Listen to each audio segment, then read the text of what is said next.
Welcome to your channel science A to Z Bangla. আজ আমি তোমাদেরকে পড়াবো অভিব্যক্তি এবং অভিযোজনের যে 4 নাম্বার যে অধ্যায়টা, সেটা তোমাদেরকে আজকে আমি ডিটেলস কমপ্লিট করব। ওকে, প্রথমে জানি অভিব্যক্তি এবং অভিযোজন পার্ট আছে কি, অভিব্যক্তি ও অভিযোজন।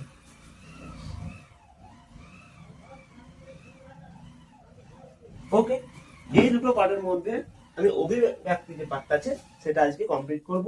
এবং আমাদের এই যে ক্লাসগুলো চলবে রেগুলার, আমাদের প্রতি 7 দিন ক্লাস চলবে। তোমাদের সপ্তাহে 2 দিন থেকে 3 দিন ক্লাস দেওয়া হবে এবং সেটা আমি বলে দেবো পরের ক্লাসে। তো আজ আমি অভিব্যক্তি নিয়ে আলোচনা করব কিছুটা পার্ট নিয়ে।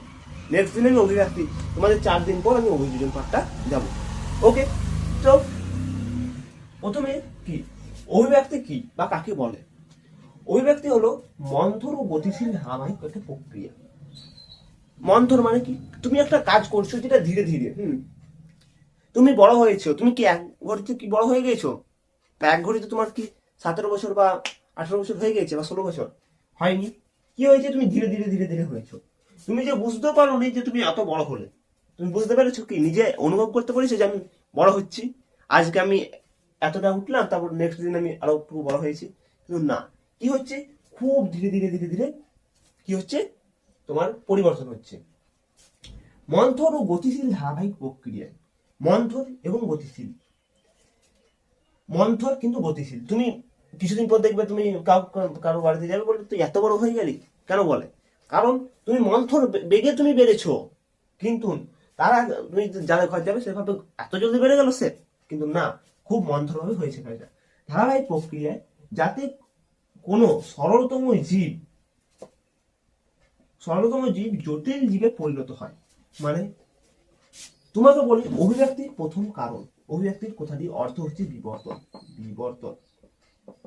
হাতের লেখা খারাপের জন্য আমি দুঃখিত। তো হাতের লেখাটা আমি অবশ্যই তোমাদের জন্য ঠিক রাখার চেষ্টা করব।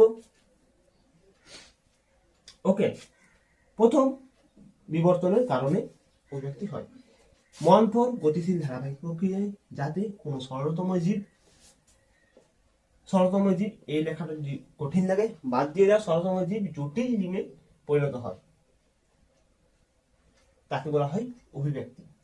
এই প্রথম অভিব্যক্তি কথাটি একজন বিজ্ঞানী এসেছিলেন, যে প্রথম বললেন, হারবার্ট স্পেন্সার প্রথম বললেন, অভিব্যক্তি শব্দটি প্রথম প্রচলন করলেন।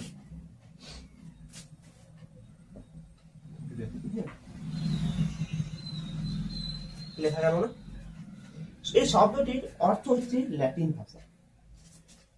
তাহলে আমি কি বুঝলাম, একটা কোনো সরলতম জীব থেকে কি ধীরে ধীরে কি হচ্ছে, জটিল জীবে পরিণত হচ্ছে। এই সরলতম জীব থেকে জটিল জীবের সৃষ্টিকে বলা হয় অভিব্যক্তি।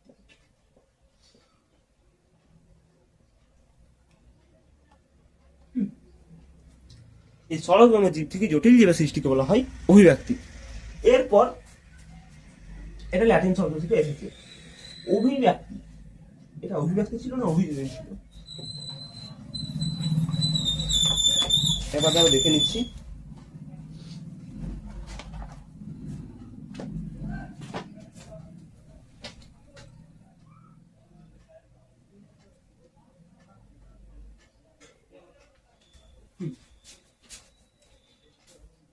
এই অভিযোজন কি করে হলো? এর উপর অভিব্যক্তি অভিযোজন করবো। অভিযোজন হচ্ছে একটি জীব বৈচিত্র্যের কারণে হলো অভিব্যক্তি। কোন জীব বৈচিত্র্য হয়েছে, কোন একটা গাছ বেড়েছে, কোন একটা তুমি দেখলে ছোট থেকে বড় হয়েছে, যে জিনিসগুলো, প্রতিটা জীব বৈচিত্র্যের এই যে কারণ, সেই কারণটা হচ্ছে অভিব্যক্তি। অভিব্যক্তি কি করে হয়? প্রথমে হয় মিউটেশন। মিউটেশন কি তোমাদেরকে সব বলবো আমরা। প্রকরণ কি, প্রকরণ পড়ে এসেছো, বা যারা পড়নি আমি আবার একবার রিপিট করবো তোমাদের ক্লাসে। জীব বৈচিত্র্যের কারণই হলো অভিব্যক্তি।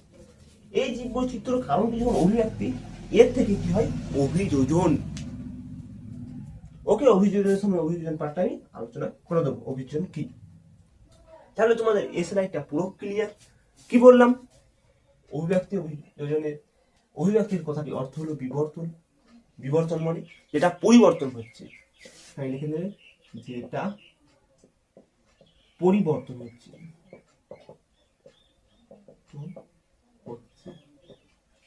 যেটা পরিবর্তন হচ্ছে তাকে বলা হয় বিবর্তন। ওকে,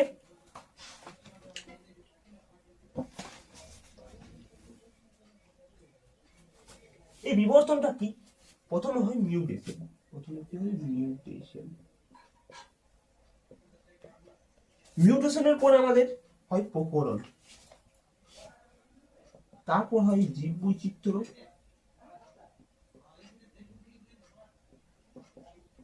তারপর হয় অভিযোজন, তারপর হচ্ছে কি? বিবর্তন।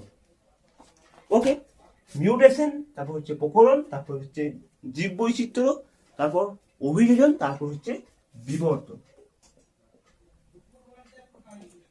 ঠিক আছে, এছাড়া একটা ক্লিয়ার। তাহলে অভিব্যক্তি কথাটি অর্থ হলো বিবর্তন। বিবর্তন মনে হচ্ছে যেটা পরিবর্তন হচ্ছে না। এবং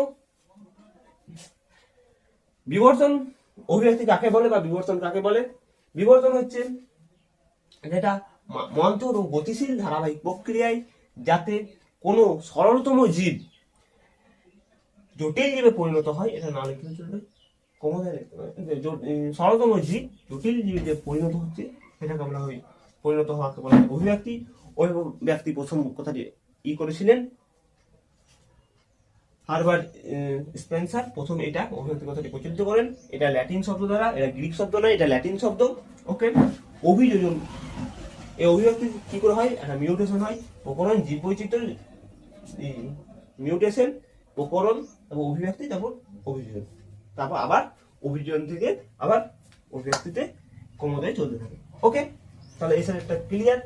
এবারে নেক্সট স্লাইডে আসছে যে জীবেদের কিভাবে উৎপত্তি হলো, আমাদের পৃথিবীতে জীব কিভাবে এলো। ঠিক আছে, তো আমাদের পৃথিবীতে প্রথম জীব কিভাবে এলো এবং পৃথিবীর সৃষ্টি কি করে হলো? পৃথিবীর সৃষ্টি হয়েছে তোমরা সব জানোই। তো পৃথিবীর জীবের সৃষ্টি করে হলো, পৃথিবীতে যে প্রথম জীব কি ছিল? প্রথম জীব, তো এখানে কি লেখা আছে? প্রাণের ও বিভিন্ন ধাপ, মানে একটা অজৈব থেকে একটা জৈব জিনিসের সৃষ্টি হয়েছে। ঠিক আছে, তো প্রথম পর্যায়ে কি লেখা আছে? পৃথিবীর উৎপত্তি এবং তার প্রাচীন পরিবেশ। ঠিক আছে, দ্বিতীয়তে কি হলো?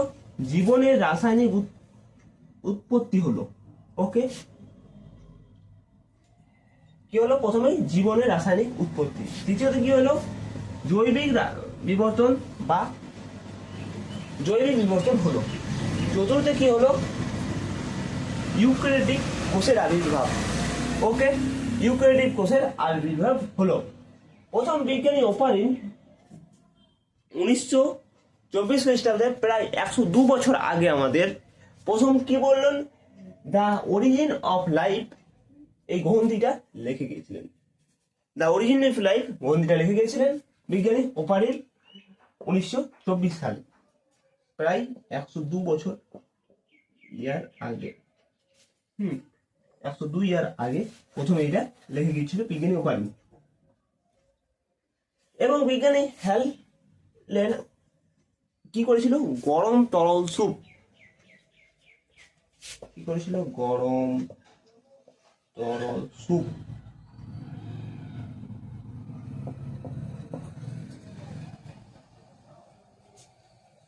গরম তরল স্যুপ তৈরি করেছিল বিজ্ঞানী হ্যালেন।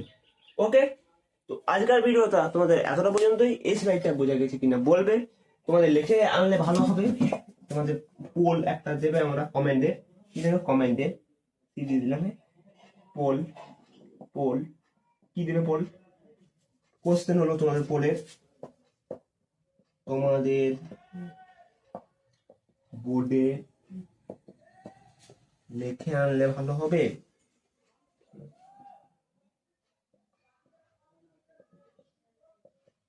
ভালো না এখানে লিখবো।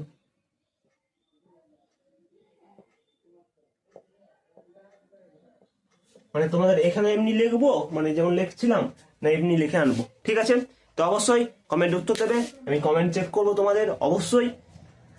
ওকে, নেক্সট ক্লাসে আবারও দেখা হচ্ছে। তোমাদের কতগুলো ক্লাস লাগবে আমি একবার বলে দিচ্ছি। তোমাদের এই চ্যাপ্টার থেকে শেষ হতে তোমাদের টোটাল ক্লাস লাগবে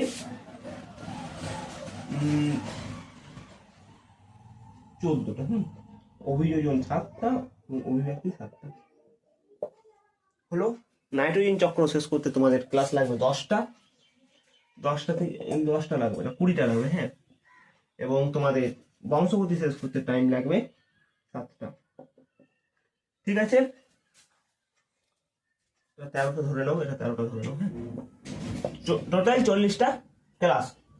ওকে, তাহলে নেক্সট ভিডিওতে আবার তোমাদের সঙ্গে দেখা হচ্ছে। 40টা ক্লাস মানে 40 দিন তোমাদের টোটাল ক্লাস চলছে, এবং প্রতিদিন তোমরা ক্লাস রেকর্ডিং পাবে 5টার পর, বিকেল 5টার পর তোমরা ক্লাসটা রেকর্ডিং আকারে পেয়ে যাবে। ওকে, ভিডিওটা কেমন লাগলো, ভালো না খারাপ, আমি হাতের লেখা আরো ইমপ্রুভমেন্ট করব তোমাদের জন্য।